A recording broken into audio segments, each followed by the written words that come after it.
Hi hello ಎಲ್ಲರಿಗೂ ನನ್ನ ನಮಸ್ಕಾರ. ಇದು ನನ್ನ ಮೊದಲ ಪರಿಚಯ ವಿಡಿಯೋ ಆಗಿರುತ್ತೆ. ನನ್ನ ಹೆಸರು ಸ್ವಾತಿ ನಾಗರಾಜ್ ಆ್ಯಂಡ್ ನಮ್ಮೂರು ಬಂದು ಚಿಕ್ಕನಾಯಕನಹಳ್ಳಿ. ಇದು ತಾಲೂಕಾಗಿರುತ್ತೆ ಆ್ಯಂಡ್ ಇದಿರೋದು ತುಮಕೂರು ಡಿಸ್ಟಿಕ್ನಲ್ಲಿ. ಈ ಕೆಲವೊಂದು ಫಿಲಮ್ಗಳಲ್ಲಿ ಡೈಲಾಗ್ ಕೇಳಿರ್ತಿರಲ್ಲ, ನೀನು ಹಿಂಗೆ ಇದ್ದರೆ ಚಿಕ್ಕನಾಯಕನಹಳ್ಳಿ ಚಿಪ್ಪೆ ಅಂತ. ಅದೇ ಕಣ್ರಿ ನಮ್ಮೂರು ಚಿಕ್ಕನಾಯಕನಹಳ್ಳಿ. ಈ ಊರಿನ ಹೆಸರು ಯಾರ್ಯಾರು ಕೇಳಿದ್ದೀರಾ ಮತ್ತು ಈ ಊರಿನಿಂದ ಯಾರ್ಯಾರು ನನ್ನ ವೀಡಿಯೋಸ್ನ ನೋಡ್ತಿದ್ದೀರಾ ಅವರೆಲ್ಲ ಒಂದು ಕಮೆಂಟ್ ಹಾಕಿ. ಈ ಯೂಟ್ಯೂಬ್ನಲ್ಲಿ ವೀಡಿಯೋಸ್ನ ನೋಡ್ತಿದ್ದೆ. ಈಗ ನನ್ನದೇ ಒಂದು ಯೂಟ್ಯೂಬ್ ಚಾನಲ್ನ ನಡೆಸಬೇಕು ಅಂದ್ಕೊಂಡಿದ್ದೀನಿ. ಈ ಯೂಟ್ಯೂಬ್ ಪ್ರಪಂಚಕ್ಕೆ ನನ್ನ ಮೊದಲ ಹೆಜ್ಜೆ. ದೇವರ ಆಶೀರ್ವಾದದಿಂದ ಆಷಾಢ ಮಾಸದ ಮೊದಲ ಶುಕ್ರವಾರದಂದು ನನ್ನ ಯೂಟ್ಯೂಬ್ ಚಾನಲ್ನ ಓಪನ್ ಮಾಡಿದ್ದೀನಿ. ನನ್ನ ದಿನನಿತ್ಯದ ದಿನಚರಿ ಶುರುವಾಗೋದೇ ಹೀಗೆ. ಪ್ರತಿ ಶುಕ್ರವಾರ ಪೂಜೆ ಮಾಡ್ತಿರ್ತೀವಿ. ಈಗ ಆಷಾಢ ಮಾಸ ಆಗಿರೋದ್ರಿಂದ ವಿಶೇಷವಾಗಿ ಲಕ್ಷ್ಮೀ ಪೂಜೆನ ಮಾಡ್ತೀನಿ.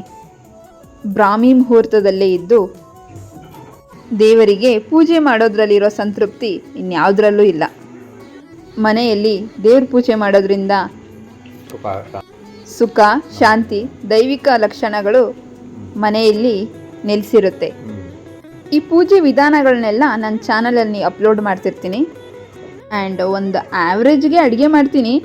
ಅದ್ರ ರೆಸಿಪಿನೂ ಇದೇ ಚಾನಲಲ್ಲಿ ವಿಡಿಯೋ ಮಾಡಿ ಹಾಕ್ತಿರ್ತೀನಿ. ನೀವು ನೋಡಿ ಸಪೋರ್ಟ್ ಮಾಡಿ ಆಯಿತಾ. ಆಷಾಢ ಮಾಸದಲ್ಲಿ ಪ್ರತಿ ಶುಕ್ರವಾರ ಲಕ್ಷ್ಮೀ ಪೂಜೆ ಮಾಡಿ ಉಪ್ಪಿನ ದೀಪ ಹಚ್ಚೋದ್ರಿಂದ ಏನೆಲ್ಲ ಲಾಭ ಇದೆ ಗೊತ್ತಾ? ಅದು ನಾನು ಹೇಳ್ತೀನಿ. ಪ್ರತಿ ಹೆಣ್ಣಿಗೂ ತಾನು ಮುತ್ತೈದೆಯಾಗಿರಬೇಕು. ತನ್ನ ಮನೆಯಲ್ಲಿ ಧನ, ಧಾನ್ಯ, ಸಂಪತ್ತು, ಸಮೃದ್ಧಿ, ಆರೋಗ್ಯವಾಗಿರಬೇಕು ಅಂತ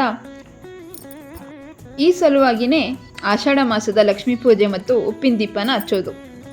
ಒಂದು ಮಣ್ಣಿನ ದೀಪದಲ್ಲಿ ಕಲ್ಲುಪ್ಪು ಹಾಕಿ ಕೆಳಗಡೆ ಅಷ್ಟದಳ ರಂಗೋಲಿನ ಹಾಕಿ ಕುಂಕುಮ, ಅರಿಶಿಣ, ಅಕ್ಷತೆನ ಹಾಕಿ ಅದ್ರ ಮೇಲೆ ಮಣ್ಣಿನ ದೀಪನ ಇಡಬೇಕು.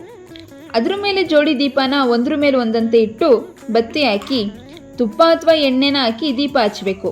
ಹಚ್ಚಿದ ಮೇಲೆ 6 ಲವಂಗನ ಕೈಯಲ್ಲಿ ಇಟ್ಕೊಂಡು ಕಷ್ಟ ಪರಿಹಾರ ಆಗಲಿ ಅಂತ ಸಂಕಲ್ಪ ಮಾಡಿಕೊಂಡು ದೀಪದ ಒಳಗೆ ಆ ಲವಂಗನ ಹಾಕಬೇಕು. ಇನ್ನು ನೈವೇದ್ಯಕ್ಕೆ ಅಕ್ಕಿ ಪಾಯಸ ಅಥವಾ ಹಣ್ಣು, ಡ್ರೈ ಫ್ರೂಟ್ಸ್ ಇದನ್ನು ಇಡ್ಬೋದು. ಈ ಪೂಜೆನ ಬ್ರಾಹ್ಮಿ ಮುಹೂರ್ತದಲ್ಲಿ ಮಾಡಬೇಕು. 4 ಗಂಟೆಯಿಂದ 6 ಗಂಟೆಗೆ ಸಾಧ್ಯವಾದರೆ ಮಾಡಿ, ಇಲ್ಲಾಂದರೆ ಸಂಜೆ ಗೋಧೂಳಿ ಸಮಯದಲ್ಲಿ ಮಾಡಬೇಕು.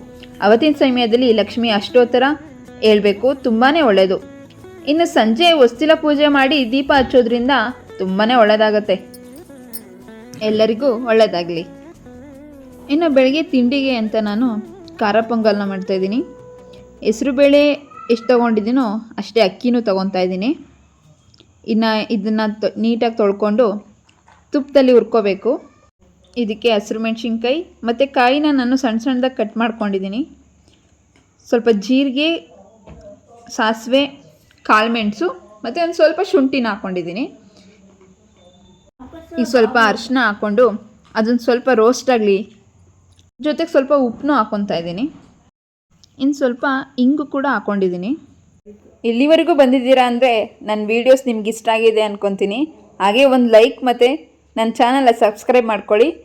ಈ ಚಾನಲ್ನಲ್ಲಿ ನನ್ನ daily life, family content and cooking videos ಬರುತ್ತೆ.